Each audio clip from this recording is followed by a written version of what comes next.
ध्यानमूलं गुरोर्मूर्तिः पूजामूलं गुरो पदं मन्त्रमूलं गुरोर्वाक्यं मोक्षमूलं गुरोः कृपा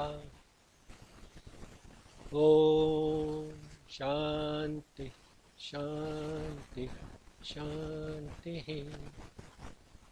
The title of this talk, which Macaulay had been more explicit, is rather surprising, and you might be wondering why on this auspicious day, which is the Independence Day of India and also the birthday of Sri Aurobindo, I have chosen to remember Macaulay. The old man has lost his mind. I'm old, all right, but haven't really lost my mind, at least not yet. The reason why I have chosen this topic will become clear as we go along. When the British arrived in India, they found that each village in India had a Pathshala, where through the local language, the vernacular, children learnt not only maths and languages and science, but also the epics like Ramayana and Mahabharata. And amongst the people, they found that there was a very high level of truthfulness and honesty. A witness would be willing to die rather than tell a lie in the court of law. And the crime rate was very low. And all these things, the type of qualities and the virtues that you find in a society, are very closely related to the system of education. And obviously, this system of education, which made everybody literate, and through these pathshalas in the villages, was doing a very good job. But then, whatever their motives and intentions, they very successfully destroyed this system, especially with the India Act of Education in 1835. And Macaulay was one of the major contributors to this act and the policies that it laid down. And for a government, it's very easy to destroy the system of education. All what they have to do is to withdraw support from it. So they withdrew support from these pathshalas and from the teaching of Sanskrit and Arabic and the regional languages, and all this was done under the pretext that modern science cannot be learnt through these languages. They serve no purpose, and therefore the key became utilitarianism. So let us teach what is current knowledge through the English language, the only language through which it can be learned. So by closing down all the schools except one school which was teaching Arabic in Delhi and one which was teaching Sanskrit in Banaras, they squeezed, starved, and suppressed the teaching of local languages as well as culture, and instead brought in teaching through the English language. When they introduced English as the major medium of education, they knew that they will not be able to do it for everybody. And therefore, they focused on a small number of people for whom they could do it. And the result was that they destroyed the system which had given us near 100% literacy. And by the time they left us in 1947, the literacy rate of India was just 12%. So they made the country illiterate and also did a lot more. Now, to look at it in a dispassionate way, what were their aims in doing so? One, of course, was to find a few people who could act as interpreters between themselves and the people whom they were ruling. The second was to find a substantial number of people who could manage the bureaucracy, and for that they wanted people who should know English reasonably well, but who should be essentially yes men, who will not have a well-developed capacity for critical thinking, who will not question what they are told to do. In addition to this, creating interpreters and people to man the bureaucracy, there was something else which also Macaulay talked about, and that was to produce a class of persons, Indian in blood and color, but English in taste, in opinions, in morals, and in intellect. And why did they want that? Because that was not essential to find interpreters and people for managing the bureaucracy. This they did with great farsightedness, because as Macaulay told the British Parliament in 1833 that the empire will not last long. They knew that empires rise and fall, but there was something that could outlast the empire. And what exactly he said was that there are triumphs which are followed by no reverses. They are more or less permanent. There is an empire exempt from all natural causes of decay. And what is that empire? And what are those triumphs? Those triumphs are the pacific triumphs of reason over barbarism. So they looked upon their influence as something that will bring reason to the forefront, make reason the major instrument ruling life in India, instead of something which they thought was barbarism. And their assumption was that anything which is not rational is barbaric. We'll return to this a little later again, whether that is really true. And of course, they were very impressed with reason. Why that was so, that also we shall see. But they wanted that bringing in reason as the major force in life was something which they would leave behind in India as their permanent influence. And besides that, the imperishable empire of our arts and our morals, our literature and our laws. In other words, they wanted an intellectual and cultural colonialism to continue to outlive their presence as rulers in India, realizing that they were not going to rule forever, but they wanted to leave this behind. And that is why they wanted to produce this class of people which may be Indian in color, but English in their way of thinking. Now what about the present? We somehow continue to have a class which continues to think the way Macaulay wanted us to think. The class which is Indian in blood and color, but continues to be English in taste, in opinions, in morals and in intellect. Their number was small then, their number is small now. But these have been the people who have been vocal and powerful, and therefore their influence has always been completely out of proportion to their numbers. I belong to the same class. I have grown through the same system of education and went in for higher education, which only strengthens this type of a tendency. But then fortunately, over the last 40 years, destiny took me in a different direction, a direction which made me look at the whole situation from a distance and with a wider vision. And that is what made me realize what are the limitations and the pitfalls of placing rationality on the highest pedestal. Now the India Education Act was in 1835, and that is now nearly 200 years old. Let us see what has happened to England over these 200 years, and not just England, but the Western world in general, by which I mean Western Europe and North America. What has happened to this part of the world, the Western world, over these 200 years? In his monumental work, The Human Cycle, Sri Aurobindo has pointed out the cyclic process through which societies go, and I'll take one little bit out of it, which is most relevant to our today's discussion. There is a certain phase when societies go through the age of rationality, the age of reason. And for Europe, it started with the European Renaissance somewhere in the 16th century. And so by the 19th century, when they brought in this act and people like Macaulay and Bertrand Russell and so on were living, this was the period when rationality had reaped very precious fruits. It had given modern science and technology, which had given us a lot of comforts as well as revolutionized human lives because of rapid means of transport and communication. And so hypnotized was the world with the achievements of modern science that it was hoped that science and technology will also get rid of all the problems of human existence. The problems basically are inequality from which follows injustice, and that in turn leads to cruelty, misery and suffering. And so great hope was placed that science will be able to solve all these problems. Well, that didn't happen.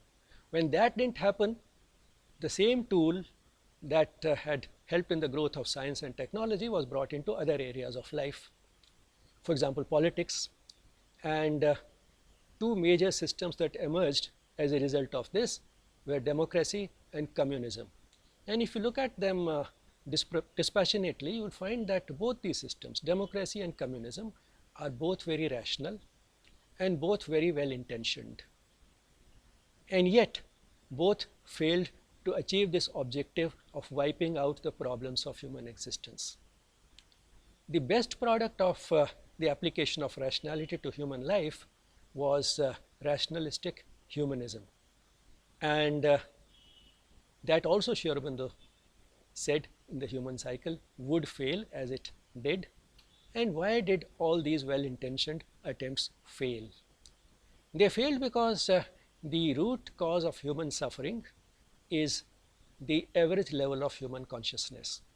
And so long as these well-intentioned systems are implemented by people with the average level of consciousness, then things cannot change. And what is that average level about?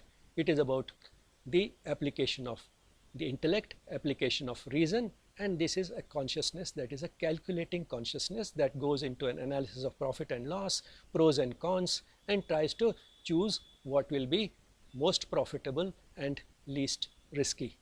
And this type of consciousness cannot really end the problems of human existence. What we need for ending the problems of human existence is a type of consciousness which is driven by love, love for our fellow beings. And love is not a calculating instinct. Love does not calculate. And where does it come from? It comes from a level higher than reason. So whatever is not rational is not necessarily barbaric, as people like Macaulay thought. So whatever is not rational is not necessarily barbaric, it is just non-rational. And whatever is non-rational can be either infra-rational, as barbarism is, or it can be supra-rational. So there is a part of the being which gives us a type of consciousness that is at a level higher than reason. And it's only when we bring this part of the being to the forefront and let it rule our life that we can hope for the end of problems of human existence. Individuals can do it on their own, and that is how our rishis and mystics and yogis, even those who have walked only a part of the path, have discovered that there is a way to be happy even in this world, which basically is a world of misery and suffering. But then Sri Aurobindo went beyond that. What he said was that a time was coming in the world when a large number of people will engage in this process of working towards a rise in their consciousness. And when we have a sufficient number of such people who have raised their consciousness through this effort, the average level of human consciousness will go up, and then the affairs of the world will be conducted from that higher plane of consciousness, and that is what will end the basic problems of human existence. And therefore he said that the type of experiments based on rationality that the West has gone through and will continue to go through for some time will all fail, but then all these failed experiments would have taught the West a lesson. The lesson, what is it that does not work? And if reason does not work, is there something else that will work? And that is when they will start looking at something higher than reason. That is when they will turn to the ancient Indian wisdom. And that's exactly what has happened. While the West has been looking at it very eagerly, and over the last 100 years or so, they have not only been more receptive to ancient Indian wisdom, as Sri Aurobindo had predicted, but still for them it is something new. So far as India is concerned, in spite of all the efforts that were made to wipe it out from our life, it has survived because it has been our blood for more than 5,000 years. And its application in daily life has become quite obvious and very clear during the coronavirus pandemic. While the West, with its still predominantly rational and intellectual approach to life, responded to the pandemic primarily with the panic and fear, Indians responded to it more with the absence of fear, peace of mind, and surrender to the divine. This is something which is in our blood, and it is probably this attitude that also gave us better immunity levels, and that's why we have done better. That is at least one major reason why we have done better than the West when it comes to the recovery rates, the deaths per million population, and so on and so forth. Because when it comes to immunity, now there are sufficient experiments in modern science to show, and this field is what we call psychoneuroimmunology, that in the field of immunity it is mind over matter, which means the psychological factors can override physical factors, and that is probably why we have done better, because our approach, our attitude, our response to the pandemic has been quite different. But anyway, coming back to the West, the receptivity of the West has been very high after they realized that the approaches based on rationality failed to wipe out the problems of human existence, which means that India has something unique of great use to the world, which keeps coming back again and again in spite of all attempts at banishment, and that happens because to be happy is a basic human need, and when all avenues are exhausted, eventually human beings turn to the same source,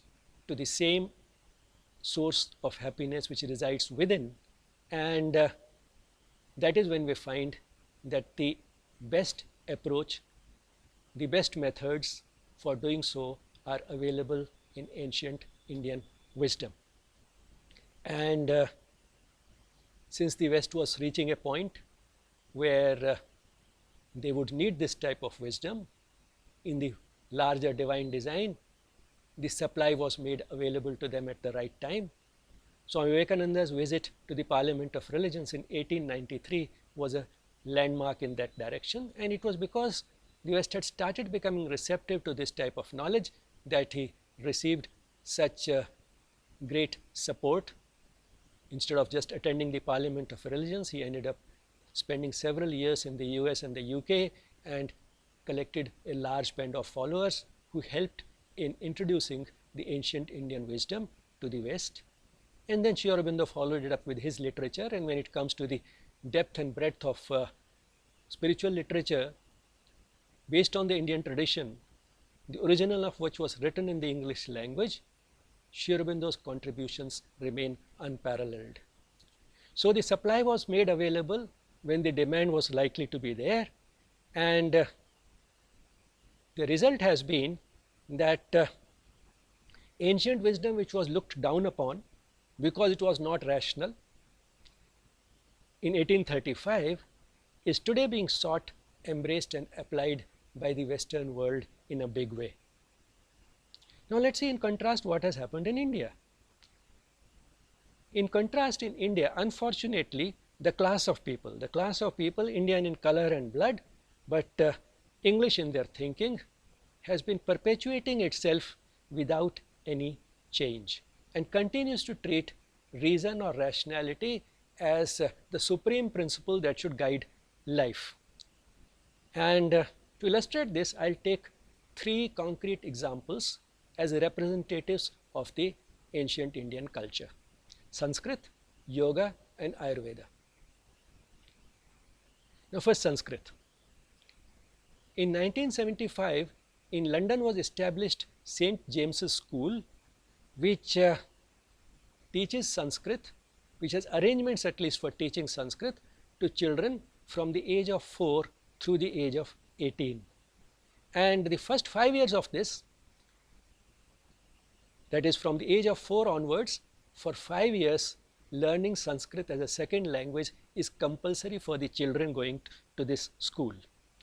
And there are several videos related to the school available on YouTube, and you find that when the teachers and the students are interviewed why it has been done, the teachers very often say not only that Sanskrit is a language which uses all parts of the mouth, by which they mean that it uses the entire apparatus of producing sound in the most versatile manner.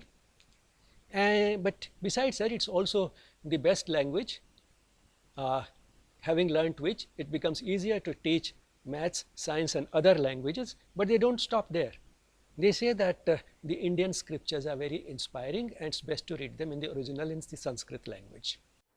Om Paramatmane Namah. Om Paramatmane Namah.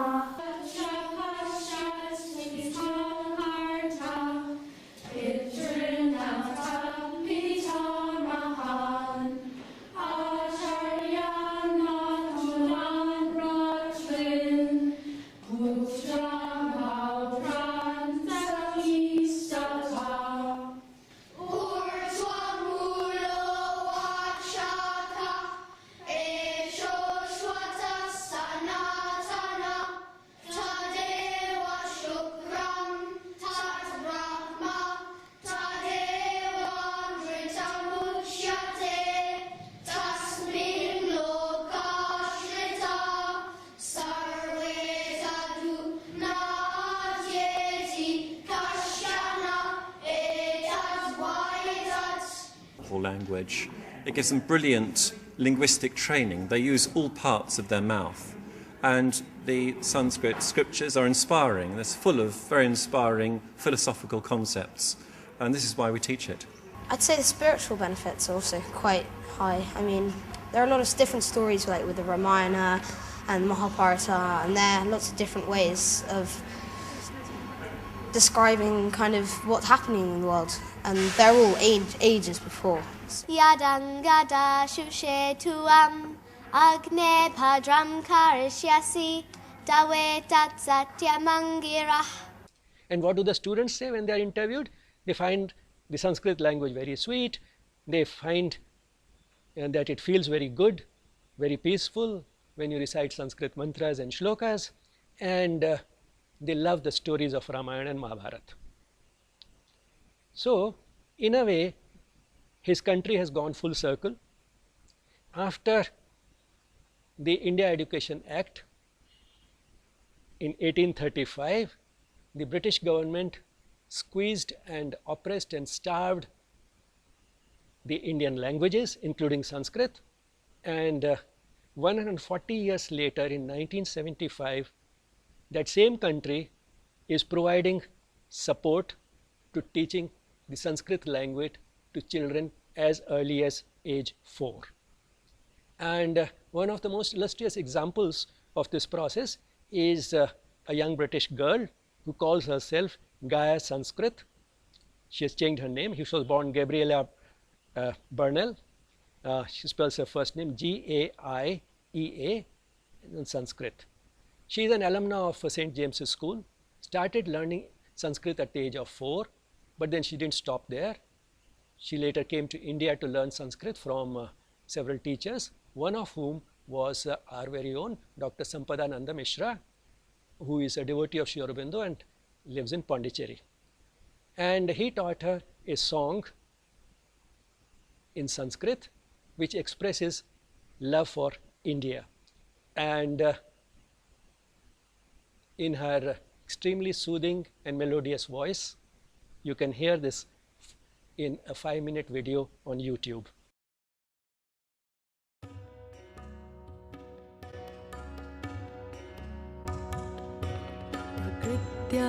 सुरम्यं विशालं प्रकामं सरित्तारहारैललामन्निकामं हिमाद्रिललाटे पदे चैव सिन्धु प्रियं भारतं तत् सदा दर्शनीयं प्रियं भारतं तत् सदा दर्शनीयम्.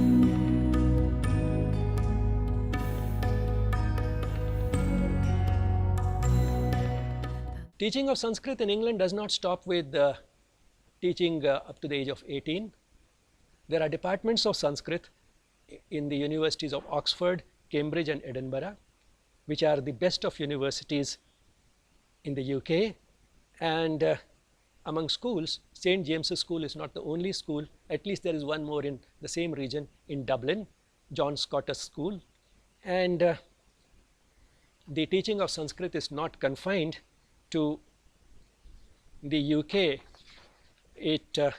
Today there are several countries which teach Sanskrit as a language up to the university level, and these countries include Germany. Germany is in the forefront among these countries. Besides Germany, Austria, Australia, Belgium, Denmark, Finland, Italy, Netherlands, Norway, Russia, Sweden, Switzerland, Japan, the US, China, and of course regions where it may not be so surprising to find that Sanskrit is taught, countries such as Nepal, Bhutan, Sri Lanka, Malaysia and Singapore. Germany has 14 universities teaching Sanskrit, and they are adding to their capacity because the demand far exceeds their supply. They cannot accommodate all the students who want to learn Sanskrit in Germany, and these applications come from all over the world. Now, after Sanskrit, let's turn to yoga. And I'll talk about it primarily in relation to medicine, the field with which I am most familiar. And one of the pioneers in this area was Herbert Benson, who went on to establish a body-mind institute at the Harvard Medical School. He was initiated into this area by Maharishi Mahesh Yogi in the 1960s. Maharishi Mahesh Yogi went to the US, and that is how Herbert Benson got initiated into this area of research and thinking. And then in the 1970s, it was Dean Ornish, a cardiologist, who learned yoga from Swami Satchidananda, who was also teaching yoga in the US. And Dean Ornish brought the application of yoga in a more comprehensive way. Herbert Benson primarily brought in transcendental meditation and the relaxation response that resulted from it. Dean Ornish brought in yoga into the treatment of cardiac patients in a very comprehensive way, including all aspects of yoga, the physical practices, meditation, as well as the attitudinal aspects. And having tried it successfully in heart patients, he visited India in the 1970s and went to the All India Institute of Medical Sciences. And what is the impression he got? He writes in his book, The Reversal of Heart Disease, that when he visited the All India Institute of Medical Sciences in New Delhi and was talking to the physicians there, the impression that he got while talking about yoga was that he was talking about their illegitimate child. So that is the type of attitude we continue to have towards our own heritage.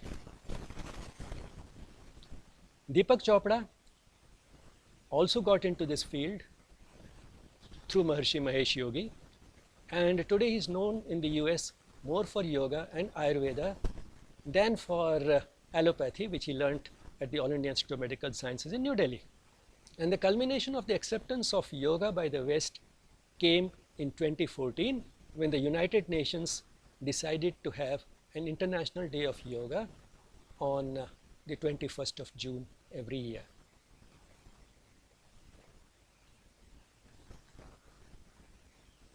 Now, after yoga, let's turn to Ayurveda.